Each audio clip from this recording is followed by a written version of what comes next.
Hello, podcast listener. I'm going to be upfront with you about today's episode of JJ Meets World. It's going to start with something not controversial, toast, unless that is controversial to you, in which case, I'm sorry, I didn't mean to speak for you. But then we're going to get into some areas of politics and media. So just a warning, if you're looking for, a deep take on an episode of It's Always Sunny on Philadelphia, you may want to go to a previous episode or wait till next week. But for everyone else who's brave enough, sit back, relax, and I hope this episode makes you think. And by the way, if you'd like to help support our podcast, visit jjmeetsworld.com where you can donate to our Patreon, pick up some killer swag at our merch shop, or click the link to Apple Podcasts and give us a 5-star review. 1, 2, 3, 4. J.J. Gordon, sort of like that Indiana Jones, in that he's always sniffing out his next adventure. Yes, he is! He's always interviewing guests so he can have them on his show and they can talk about pop culture, arts, and leisure. J.J. has his flag unfurled and he likes his french fries curled, and he's fun and then he twirls as he goes to meet the world. He will march into the rain even if his ankle sprained. Take a peek inside his brain. This podcast is called JJ Meets World.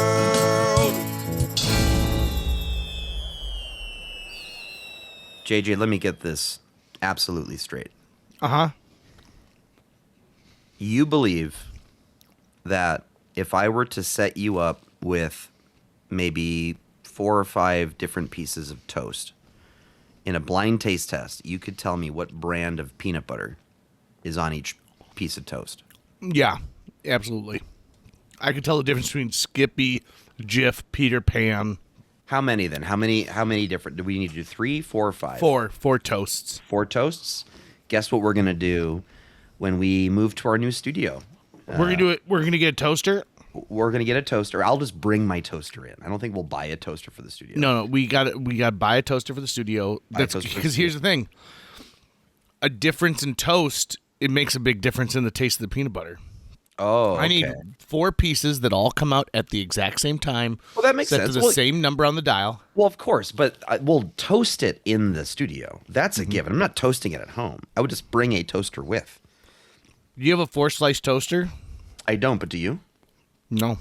Oh, okay. Well, then I guess we do got to buy one. We got to get a toaster. Actually, okay, hold on. I didn't intend on talking about this today. The way this started was JJ and I are recording online so we can see each other's webcam while we're talking. Yeah. And JJ is eating creamy peanut butter. And while I was giving him my well-informed opinion, he flipped me the bird.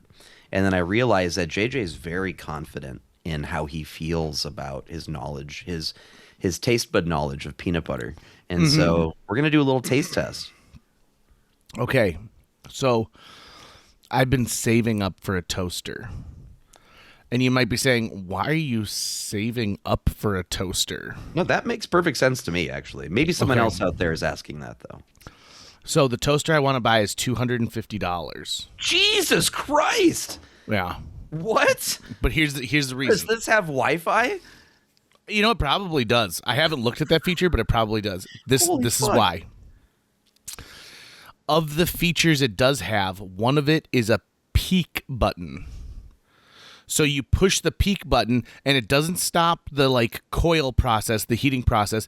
It just lifts the toast up a little bit so you can see the doneness of the toast at that point. Interesting. Why in the history of mankind did we wait until now? I feel like, wouldn't that really, for me, it's about finding the number on that toaster that is your number and sticking with it. Versus, I would imagine the peak function is something that I would only use once as I'm trying to figure out what my number is. And then I'm like, well, now I got the number dialed in. You are toasting bread, right? And that's it, exclusively? Yeah. I'm toasting many things. What else are you toasting? English muffins, bagels. Okay. Oh, okay. Thick sourdough. And so that peak button comes in clutch. Okay. I even think that there's a world where, I figure out with this new toaster how to make garlic toast inside of it. What kind of what kind of a toast are you? What degree of toast do you prefer? It's a good question. I don't like my toast burnt. Right. Same. But I will have a dark brown. I'm fine with a dark brown. I would say if it was a dial from 1 to 10, I'm probably a 6. Okay. So like I don't like I like it crispy and crunchy, right? But it has taken me years. Now, like I've got family members who only like it black as night. You know, they're like, "Oh, I wanted those carcinogens so bad." And I don't get it. Like, and they like the same way with, you know, they're like, "Oh, I'll eat the ribs that are on the very end that are all like burnt up." For the No, thank you. For the substrate, what brand of bread we talking? The make, the cut. Of this bread that I'm eating now, Your preferred bread for toast. If you're doing toast. Because that's one of that's the most important factor. I mean, I hate to say this, but I'm a kid's choice There's nothing wrong with that. bread. Well, you know, my father-in-law says the whiter the bread, the sooner you're dead. He also says a lot of things. Yeah, but I mean, he was a food chemist in the food industry for a lot of years, so he probably knows something I don't. And in all honesty, he's in great shape, and I think he's about to turn 80 years old. But how many years do you think it's really carving off? Is it carving off like the good years, or is it carving off one of those last ones where you're like, yeah? Oh, no, that's no. fine. I think it's the fact that, like, he's still doing fully physical things on a regular basis, like hauling entire trees. I buy specifically the bread that's labeled as like Texas toast because it's a thicker cut. So that is my specifically for toast bread. So like I'll have any other kind of bread for sandwiches, but I have a specific loaf that I keep for toast because usually I end my day with toast. Wait, hold on. You end your day with toast? Yeah. It's like, it's like evening and you're like, I want a little snack or something, that kind of a thing, right? Or it's like, I got, the day has happened. I kind of got like a sweet tooth, but I don't want to eat a full thing. And I don't want to go get a candy bar. Usually what I'll do is I'll just make some toast with jam, right? And it's not like healthy, but it's also not the worst thing in the world for you. And it's right there. And so, yeah, so that's toast is a thing I care a lot about. One of my favorite bits from Haywood Banks, who was a regular on the Bob and Tom show. Do you ever listen to the Bob and Tom show at all? I've heard clips, yeah. So I used to have like a bunch of albums, like best of albums, and this is one of my favorite songs that they did. Haywood Banks did this. I'm just gonna read it like a poem. All around the country and coast to coast, people always say, "What do you like most?" I don't want to brag, I don't want to boast. I always tell them, I like toast. Yeah, toast. Yeah, toast. I get up in the morning about 6 a.m., have a little jelly, have a little jam. Take a piece of bread, put it in the slot, push down the lever, and the wires get hot. I get toast. Yeah, toast. Yeah, toast. Now, there's no secret to toasting perfection. There's a dial on the side, and you make your selection. Push to the dark or the light, and then, if it pops too soon, press down again. Make toast. Yeah, toast. Yeah, toast. When the first cavemen drove in from the dregs, didn't know what would go with the bacon and the eggs. Must have been a genius, got it in his head. Plug the toaster in the wall, buy a bag of bread, make toast. Yeah, toast. Oui, monsieur, bonjour, coquette. Croissant et vous et vert. Marie Chevalier, Eiffel Tower. Oui, Mary, baguette, bonsoir. French toast. French toast. That's Yeah, toast, which is one of my all-time favorites. Yeah, I remember that one making the rounds in school, hearing that. I'm surprised no one's like dredged that up to become part of like a TikTok. I will. Yeah, you're right because it was actually in heavy rotation at like talent shows too. Be right because it's so easy to do. You just need two sticks and like a bucket because the guy just bangs on something. I mean, he's supposed to be banging on a toaster. Oh, is that what he's banging on? Okay. Tongue to the tongue to the tongue to the tongue to the tongue. It's supposed to be a toaster. Got it. So I did that song for we did a lip sync contest at Fargo South my senior year, and we needed to have acts to fill the time while the judges deliberated. And my drama teacher, Mrs. Stark, said, "Well, JJ, do you have something?" I said, "Yeah, I got a couple things." And so we had a former guest on the show, Randy, who performed like an original song. And I did Yeah, Toast with Jacob Harchie. And it was a great time. We had a lot of fun. I also remember the Bob and Tom show is where I really found, like, if you're into puns, the Bob and Tom show is where it's at. And, you know, they do just all these, like, little perfect things. They have these sketches that were so well produced. And they've got one called Sister Joan, which is about a nun who's driving the bus on a school field trip. She works at, like, a Catholic school.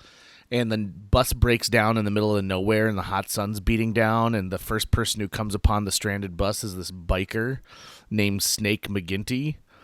And it's about how she ends up having an affair with Snake McGinty, and it's a great little poem. It is just out of this world. And I'm also amazed at what they were able to get away with. Yeah. Holy smokes, I can't believe they didn't have more FCC violations. But what are you going to do? So I want to talk about something it's going to get political in nature. So just FYI, everybody. So at my job that I work at, we had some unsettling news arrive yesterday. And that news was that CBS News Radio is shutting down after 100 years. And I think specifically, if you look at the timeline, it's just several months after Paramount and its parent company bowed down to the needs and the wants of our current administration. What does this mean for someplace like Fargo, North Dakota? It's pretty simple. So we rely on CBS for a couple of things. One of the things is they provide national news coverage at the top of every hour and then a 1-minute news update after the bottom of the hour. So, you know, at noon we have 6 minutes of CBS News, and then after 12:30 we have another minute of news updates. And you might be saying, JJ, it's 7 minutes in an hour. That's no big deal. It is also 24/7. They run a 24/7. So if there's breaking news, they do that. They also provide on-site reporters. They do things like, they call them two-ways. And so they have a whole just room full of people who are knowledgeable or maybe on site. So, for example, right now in Hawaii, there's major flooding, like some of the worst flooding that Hawaii has ever seen. And one of the things they can do is provide direct coverage of those events, plus have someone available if we want to have them on the show to talk about what's going on in these areas. They have military analysts. They have tech people. They have folks who follow pop culture. They have, of course, White House correspondents. They have people who are all over the globe. So that is a tool that, being a CBS affiliate, we've always been able to enjoy, and we have made use of many, many times. They also provide content. And I don't mean, you know, the word content kind of has a bad reputation these days, but what they do is they create programming that is national level programming that we can utilize if we need it. For example, Jill Schlesinger does Jill on Money, one of the most respected shows about finances that you can find out there. And because we're a CBS affiliate, we get access to be able to play Jill on Money, the famous radio show. Now, we're not producing it here, but they're giving us exclusivity in our market to be able to utilize that content. Our weekend is made up of a lot of great stuff. Meet the Press. 60 Minutes came because of this, deal that we have. There's so much amazing, great stuff that they've been providing over these. One of my favorite shows that we do is a show called Eye on Travel, and it's hosted by a guy named Peter Greenberg. And we just got some national attention because we had Peter Greenberg on our show talking about, would travel insurance cover if you were stranded because of a war, right? So after the situation in Iran broke out, a lot of people became stranded across the globe for different reasons. And I thought, well, if you bought travel insurance, we thought, Peter Greenberg, who hosts a show and is an accomplished traveler, would be a great guest. So we booked Peter Greenberg on, and we can only book that because we are a CBS affiliate. And Peter comes on the show, and he's like, absolutely not. Your travel insurance would include something that includes the word war, force majeure, things like that. You would be on your own. So then we got into, okay, so what do you do if you're in an area where you're having trouble getting a flight out? You're worried about, not necessarily safety, but you're stranded. And he said, I'm going to get in trouble with the U.S. State Department. And I've said this before, but I would never go to a U.S. embassy. Never. I would rather go to the United Kingdom. I would go to Canada. I would go to Australia. And he goes, and I have previously. And those countries, even though I am not a citizen, helped me get out of that country. Wow. And he goes, most of the time they end up flying you back to their country. Mm-hmm. But even still, like then, if I go from being trapped in the Maldives and then end up in Canada, I can get back. I can get back from Toronto easy, right? Yeah. And so I am just floored at this news, and we took it in real time, the same time everyone else did. And this has changed the landscape. I mean, CBS is one of the oldest organizations when it comes to news radio broadcast. And it affects hundreds and hundreds and hundreds of radio stations across the United States. The amount of jobs that they're going to have to cut because of this is disgusting. And I just think, you might think, I don't get involved in politics and like it doesn't affect my day-to-day life. This directly affected my life. And while they haven't come out and said, this is because of pressure we've had, it is very clear. Yeah, we know what time it is. Exactly, right? And so it is just... I've had a very long, couple of days... And this is the thing that really was the icing on the cake because it changes. And their window is May 22nd. We're recording at the time of this recording on March 21st. They've given me essentially 2 months to come up with something entirely different. So I have to change all my weekend programming. I mean, it's a monumental amount of work that has to go into switching over to a new news provider. And then who do you choose? Because some of these other major news providers are already in bed with other radio stations. Yeah. What is the official explanation, the reasoning that has been given by those who have said we're closing this? Nothing. Just that it is shutting down. It is shutting down, right? And it's funny because every other news organization reported on it, but they didn't report on it. Yeah, that's all you need to know. Right. And so I think that some people are disenfranchised. And I took Monday off of work, and the gentleman who used to host the show I'm on is the guest host while I'm gone. And they've arranged to have some people from CBS, like some of these reporters who've spent their lives dedicated to journalism, who are going to be on to talk about it. And I wouldn't be surprised if it becomes a newsmaker. Oh, for sure. Because it's just disgusting. And if you can't, I know that there are people out there who say, don't trust the media. You can't trust the media. Well, I'm not talking about the media. Excuse me. I'm talking about journalists. I'm talking about people whose sole purpose out there is to educate and to bring these stories to not even consumers, just to the citizens. Yeah. And and even if CBS News wasn't your favorite, you should still see this as a horrible situation. Like, for example, even though Taco John's is not my preferred taco, when all of them closed in our town, I was like, oh, this is a bad sign. If an entire franchise closes, that's not a good look. I just compared CBS News to Taco John's. That's okay. 6-pack and a pound, but but here, when you said people often respond with, "You can't trust the media," right?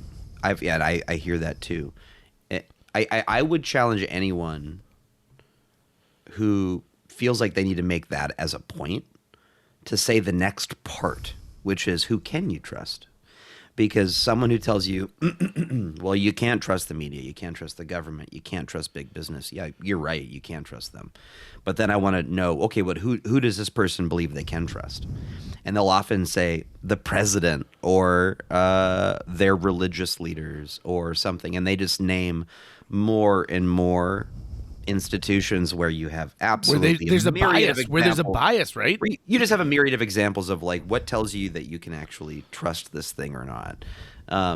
So look at it in total with what has happened. I mean, the Barry Weiss takeover of CBS and everything else that's going on in that space it's so interesting to me because the calculus that is being made by the administration is that the platform itself is the thing, right? It is the thing that has the actual value.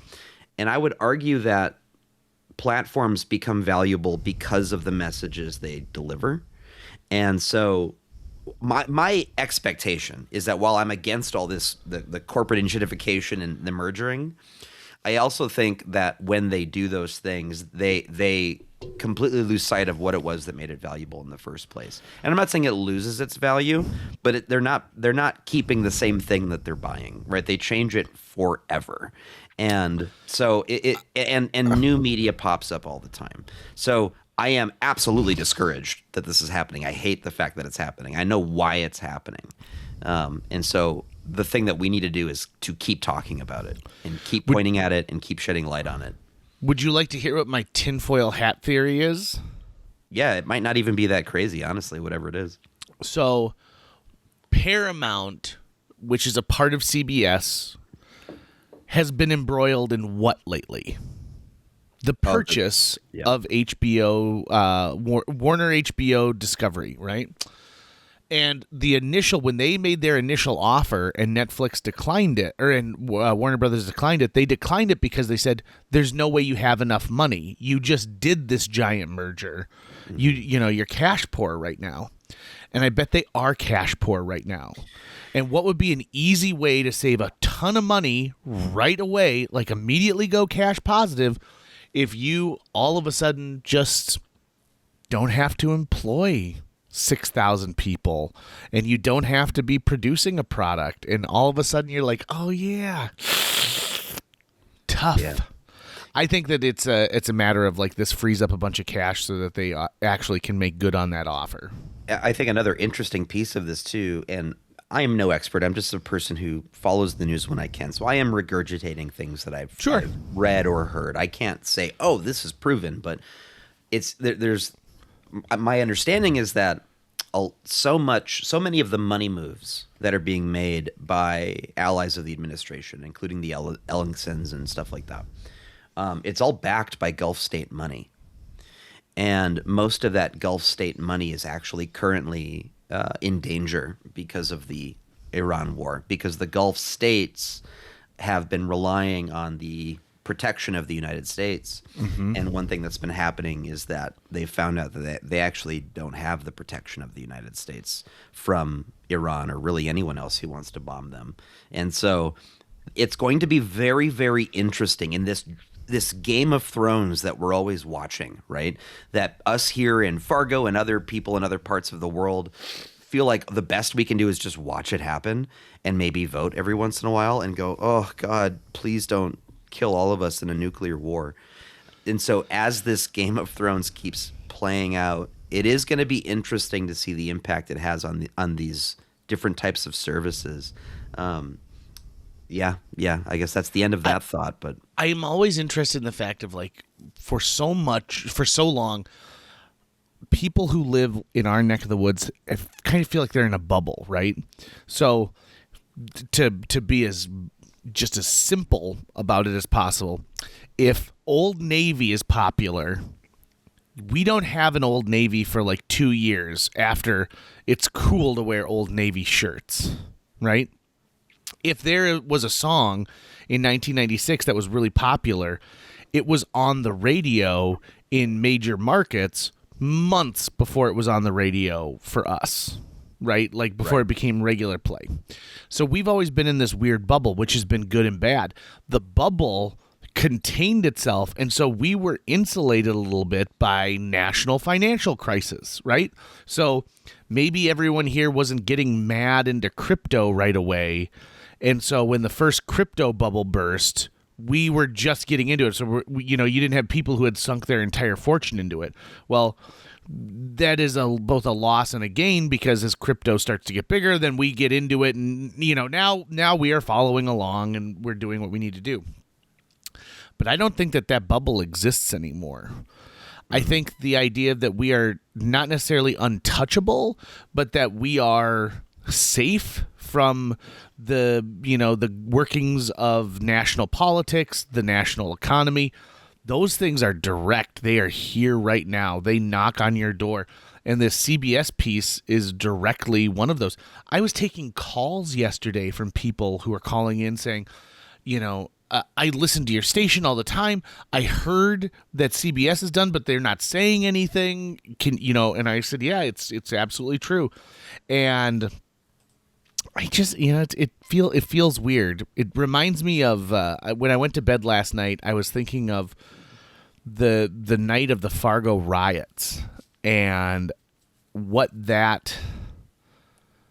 how I felt that Fargo will forever be a part of the national landscape, because this thing that scarred downtown Fargo, and rightfully so, happened, right? It wasn't a couple of people going to Island Park with some signs. It happened.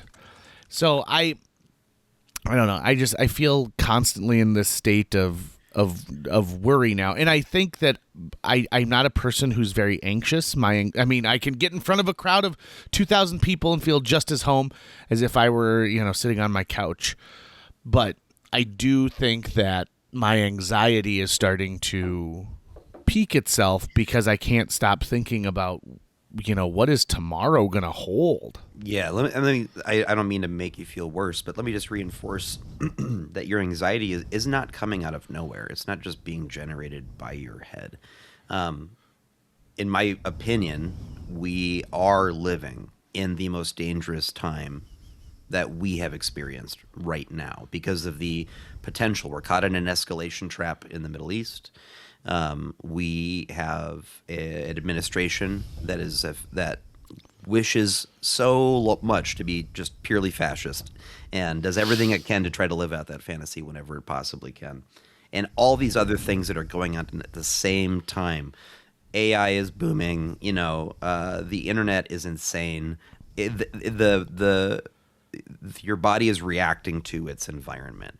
And let's just, I never thought I would be someone who actually tracks oil prices, but here I am because, I work for a company that is an international company, right? The Straits of Hormuz impact our bottom line. All of that stuff impacts everything that we do.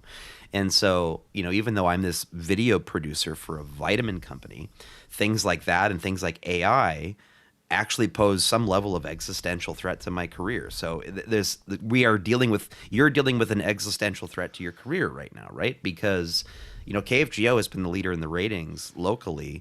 I have no doubt that that's because of the localness of it and the quality you guys put out. But being a CBS affiliate, I'm sure also helped that, right? Because you had great content that people wanted to tune into. We have a giant sign, and we include it on the sign. Yeah, right now, WTI crude is almost at $100 a barrel.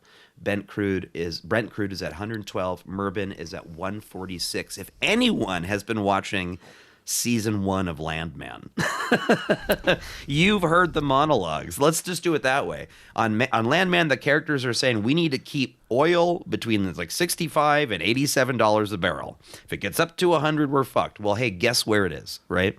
And that's just now. That's after 4 weeks of war.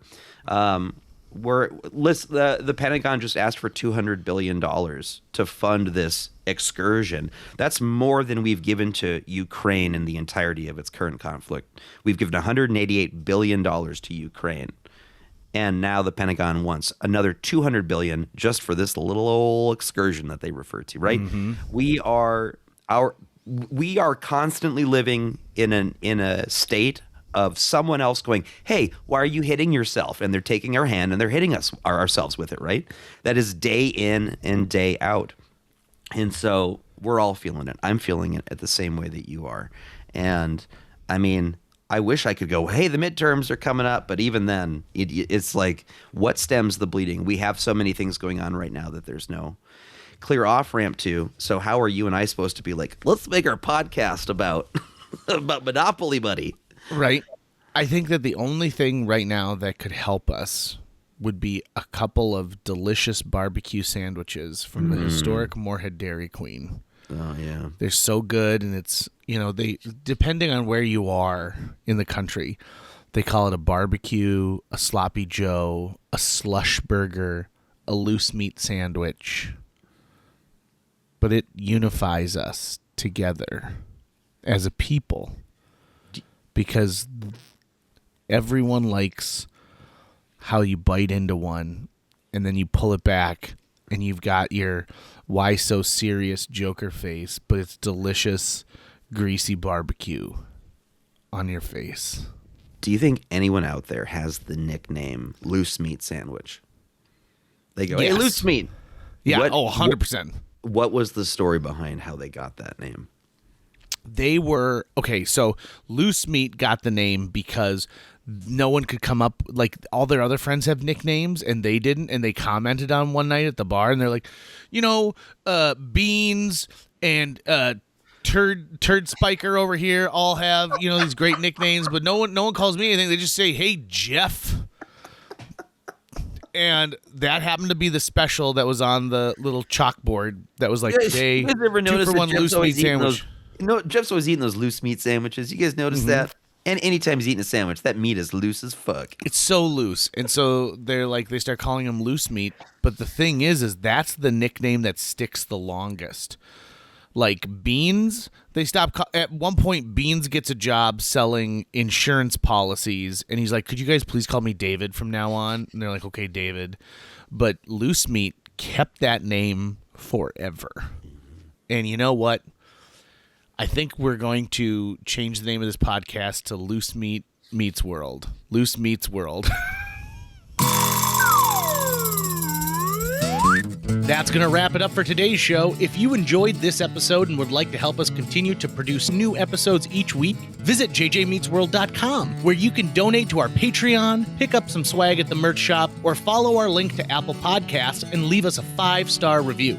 You can also follow us on social media. We're on Facebook, Instagram, Twitter, YouTube, all the sites the cool kids are using these days. JJ Meets World is produced every week by Tucker Lucas. You can find out more about Tucker's work by visiting moonbasemaria.com. If you want to get in touch with your host with the most, check out linebenders.com, where you can find direct contact info for JJ or booking information. We're gathered here today to say goodbye to our dear friend Loose Meat, who's being buried with a loaf of bread and some meat in his coffin.